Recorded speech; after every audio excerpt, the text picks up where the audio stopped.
एक बात बताइए, 3 सूत्र करते हैं आप लोग। पहला सूत्र क्या बनाता है? पहला सूत्र में दया मांगते हैं पहले से आपने जो गुरु है मैं आपके शिष्य हूँ, मैं शिष्य पर दया कर दीजिए। और दूसरा सूत्र में कहते हैं चर्चा करना, एक दूसरे को समझाना बतलाना, इससे गुरु गुरु है तो आप कभी गुरु हो सकते हैं, सबको अपना गुरु बना के देखिए। तीसरा में 108 बार नमो शिवाय का मंत्र जाप करना और अपने गुरु को प्रणाम करना। पहला सूत्र क्या बनाता है आपको? पहला सूत्र क्या बनाता है? हमको तो पता नहीं, उनका भी अनुभव नहीं किया, आप बताइए। क्यों करते हैं ये शिव आप मेरे गुरु हैं, मैं आपका शिष्य हूँ, आप इससे दया करिए। बस हमको पता है हम 3 सूत्र करते हैं, हमको जितना मतलब कहा गया है इसके बाद हम लोग सूत्र में कहते क्या है कि हे शिव आप मेरे गुरु हैं। तो क्या आपका मन आज तक अभी तक समझा है कि शिव मेरे गुरु है?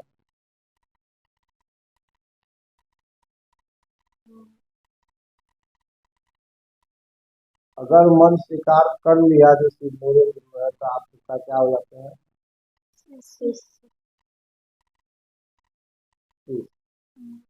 शिष्य जब हो जाएंगे तो किस दिशा में हमारा आपका मन जाएगा? शिव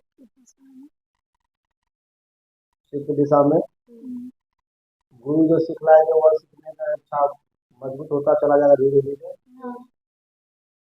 आप अपने गुरु से पूछे हैं कि यह पहला सूत्र में दया मांगते हैं या हमको क्या बनाता है? क्यों नहीं पूछे हैं? साहब बोले कि जिस प्रश्न का जवाब अगर आपका मन नहीं खोज पाता है तो रात को सोने टाइम में अपने गुरु से पूछिए, कहिए कि यह जो मेरे मन में सवाल उठ रहा है इसका जवाब क्या होगा, हमको समझा नहीं। साहब पते समझाते हैं गुरु। लेकिन हम आप कहते हैं कि शिष्य है, इन शिष्य शब्द का अर्थ क्या होता है? क्या होता है? मन में कभी सवाल ही नहीं होता, तब प्रश्न ही नहीं आता। तो गुरु और शिष्य का संबंध कैसा? अगर शिष्य का मन में सवाल नहीं उठे, गुरु से सवाल नहीं करे, तो गुरु और शिष्य का रिश्ता में मजबूती आएगा कभी? तो आप कहते हैं शिव आप मेरे गुरु है, मैं आपका शिष्य हूँ, आप मुझ पर दया कर दीजिए। कहते हैं शिष्य है और शिष्य शब्द का अर्थ ही नहीं समझते हैं। शिष्य शब्द का अर्थ नहीं समझ। शायद कहते हैं शिष्य शब्द का अर्थ होता है जिसकी मन सीखने की दिशा में हो, यानी सीखने की चाहत में हो। तो जब शिष्य है हम आप, तो हमको आपको भी तो अपने गुरु से सीखने की मनसा में जाना होगा हमको आपको ना। साहब कहे कि जिज्ञासु मन ही शिष्य होगा, जिज्ञासु मन ही शिष्य होगा। साहब कहते हैं पहला सूत्र जो दया मांगते हैं ना हम आप, यह भक्ति योग है, भक्ति योग, यानी कि भक्त हमको आपको भक्त बना सकता है। योग पहला सूत्र योग लगा दिया गया यहाँ पर। योग जब तक करेंगे नहीं तब तक होगा नहीं ना, भक्त नहीं ना बन पाएंगे आप। इसीलिए पहला सूत्र क्या है कि भक्ति योग है, यह हमको आपको शिव के शिष्य से भक्त बना सकता है। शिष्य बने हैं भक्त बनने के लिए, शिष्य बने हैं हम लोग भक्त बनने के लिए। पहले आए हैं शिष्य के रूप में, उससे दया मांगते हैं। धीरे धीरे धीरे धीरे जब अपने गुरु के से सीखने की दिशा में हमारा आपका मन जाएगा, उससे सीखेंगे तो धीरे धीरे समझ में आएगा कि पूजा क्या है, पाठ क्या है, जाप क्या है, उपवास क्या है। जब गुरु समझाने लगेंगे, समझते जाएगा हमारा आपका मन, तब वहां पर सचमुच में एक दिन देखेंगे कि हमको आपको अपने गुरु शिव से प्रेम होते जाए, और प्रेमा अवस्था का नाम ही भक्ति है। जब तक किसी देवी देवता से हमको आपको प्रेम नहीं होता है, यह बात याद रख लीजिए कि हम आप उसका भक्त नहीं है। हम लोग याचक के रूप में उसके पास जाते हैं, पूजा पाठ करते हैं या कुछ भी करते हैं। आज असीम गुरु शिष्टा में भी अगर पहला सूत्र दया मांगते हैं, ये शिव आप मेरे गुरु हैं, मैं आपका शिष्या हूँ या शिष्य हूँ, मुझ पर दया कर दीजिए। तो आप जो दया मांग रहे हैं, तो आपका दया मांगने का मनसा क्या है? अभी तो हम आप सोचेंगे ना कि हम जो दया मांग रहे हैं अपने गुरु शिष्य से, आखिर दया किस लिए मांग रहे हैं, किस मन से मांग रहे हैं, क्या उद्देश्य पूरा करने के चाहत है हमारे मन में, जो हम अपने गुरु से दया मांग रहे हैं? दया मांग क्यों रहे हैं? दया मांगते हैं लोग, लेकिन विचार नहीं करते हैं कि दया क्यों मांग रहे हैं।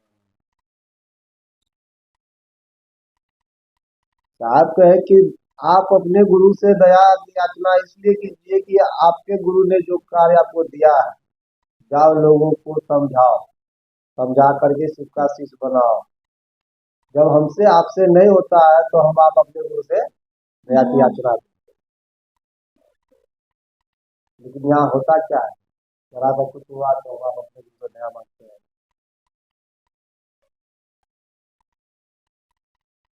तो पहला सूत्र हमको आपको भक्त बनाता है, यानी भक्ति योग है जो हम आप करते रहते हैं।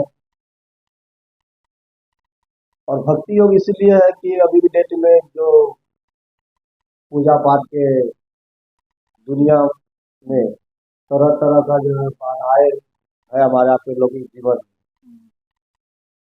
अगर हम आप किसी देवी देवता के पास जाते हैं पूजा पाठ करने के लिए, तो हमको आपको सबसे पहले तो दुनिया का जो नियम है, कायदा कानून है, उसके अंतर्गत हमको आपको जाना है। उसके लिए हमारे पास आपके पास अभी के समय में, आज के परिवेश में बहुत कम समय है इंसान के पास जो इतना कर सके। लेकिन शिव गुरु शिष्टा में क्या है, सीधा जुड़ने का एक रास्ता दिया गया है कि आपको अलग से कुछ करने की जरूरत नहीं है।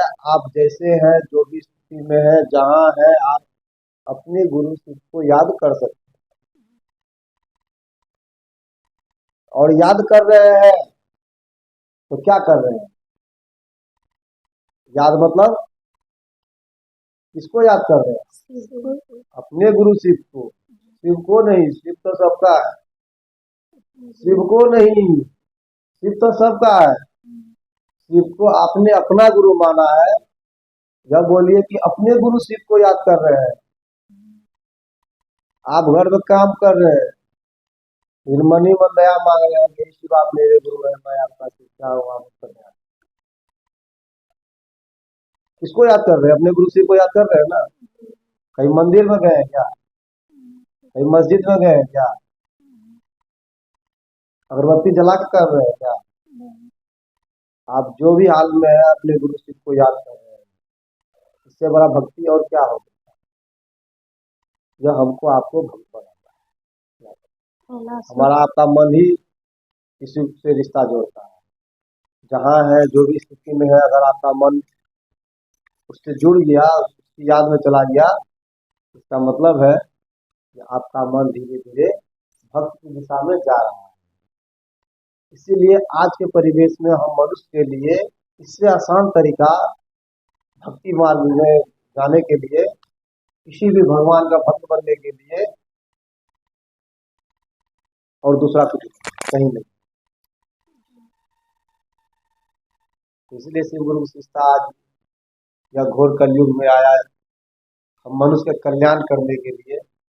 जहाँ मनुष्य के पास समय का अभाव है, भागदौड़ की दुनिया है, किसी के पास समय नहीं है, तो क्या करेगा वह इंसान? अपने काम के साथ साथ कम से कम वो ईश्वर को तो याद करेगा। इसी बहाने से उसका तो जो भक्ति मार्ग में जो बाधा था, वह बाधा तो पूरा हो रहा है, काम भी हो रहा है, उसका भक्ति भी हो रहा है। यानी कि ईश्वर को याद भी करना है। इसीलिए पहला सूत्र में साहब है कि यह भक्ति योग है, यह हमको आपको भक्त बनाता है। दूसरा सूत्र में क्या है? चर्चा करना। चर्चा करना। चर्चा करना मतलब दूसरे लोगों को अपने गुरु से जोड़ना है। जी। इसमें साहब बोले कि चर्चा करना यह ज्ञान योग। चर्चा करना, अपने गुरु से की बातें करना, लोगों को अपने गुरु से जोड़ना, यह ज्ञान योग है। अब कैसे ज्ञान योग है? आप वह गुरु भाई गुरु बहन से पता लगा लीजिए। आप जब वह अपने गुरु की बातें करते हैं उस समय उनसे पूछिए कि उसको यह अनुभव होता है कि जब हम अपने गुरु की बातें करते हैं तो कोई वेद पुराण शास्त्र की बात नहीं करते हैं और जाति की बात करते हैं अपने गुरु पे दया मान करके। लेकिन जो सवाल कभी सुने नहीं थे, जो जवाब कहीं पर सुने नहीं थे सवाल का, कहीं पढ़े नहीं थे हम, लेकिन अपने गुरु की बातें करने के समय में वह सवाल का जवाब देखते हैं कि कहीं न कहीं से जो है गुरु दिला देते। उस समय समझ में आता है कि जो बात हम आज तक कहीं सुने नहीं थे, पढ़े नहीं थे किताब में, वह बात फिर कहाँ से आया। साथ है कि जब आप अपने गुरु की बातें करते हैं ना, गुरु की दया से गुरु आकर के हमारे आपके मन पर वह जवाब देकर चले जाते हैं। इसीलिए साहब शिष्यानुभूति में लिखे हैं, गुरु अपने शिष्य के अविकसित ज्ञान के स्तर पर आकर के उसे पूर्ण ज्ञान की स्थिति में ले जाते हैं।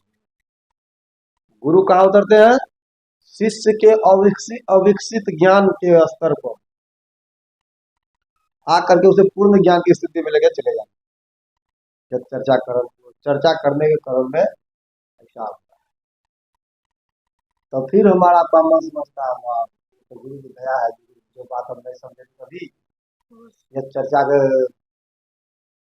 समय में गुरु की दया से गुरु आकर के समझा करके चले जाते, वह बात हमारा मन मस्तिष्क में रह जाता है। तो यह है ज्ञान योग, अपने गुरु की बातें करना, चर्चा करना, तो दूसरे लोगों को अपने गुरु से जोड़ना, ज्ञान योग है। जो आज के परिवेश में मनुष्य के अंदर में विवेक रहते हुए भी उस पर हम आप नहीं चल सकते हैं, और यह चर्चा के करने के बाद हमारे आपके मन में वह विवेक सचमुच में स्थिर रूप से रहना स्टार्ट रहता है। एक जो मानव का धर्म है, जरूर हम आप प्रयास करते हैं कि उस धर्म का पालन, जितना सामर्थ्य हो उतना सामर्थ्य जरूर एक शिष्य लगाने का प्रयास करता है। यह है ज्ञान योग, जो शायद लिखे हैं शिष्यानुभूति में, शिव गुरु से आया ज्ञान जीने की कला सिखलाते। तीसरा सूत्र में है नमन करना, यह है कर्म योग। कर्म योग मतलब कि आप किसी को अपना मानते हैं तो उसको प्रणाम नहीं कीजिएगा, प्रणाम तो कीजिएगा, ये हमारा आपका कर्म पद है। इसलिए साहब बोले कि जब आप शिव को अपना गुरु बनाए हैं, शिव आपके गुरु है, तो गुरु को प्रणाम नहीं कीजिएगा। तो गुरु को प्रणाम करने के लिए नमः शिवाय का मंत्र है, जिससे 108 बार आप अपने गुरु को प्रणाम कर सकते हैं, नमः शिवाय से मन, या कभी भी समय मिले तो किसी भी समय आप कर सकते हैं। यह है कर्म। पहला सूत्र हो गया दया मांगना, भक्ति योग। दूसरा सूत्र हो गया ज्ञान योग। तीसरा सूत्र हो गया कर्म। यह सब समझने का प्रयास नहीं समझते हैं अपने गुरु से समझिए। देखिए, अभी तक लोग शरीरधारी गुरु को पकड़ करके सुनते आ रहे हैं, समझते आ रहे हैं, लेकिन परिणाम क्या है हम आप देखिए, ठीक है। लेकिन यहाँ पर हमारे आपके गुरु कौन? शिव, जिस चीज को हम आप देखे नहीं है ना, देखे हैं, लेकिन समझाते तो है। अगर नहीं समझाते तो आज करोड़ों लोग शिव को गुरु मान करके चल रहे हैं।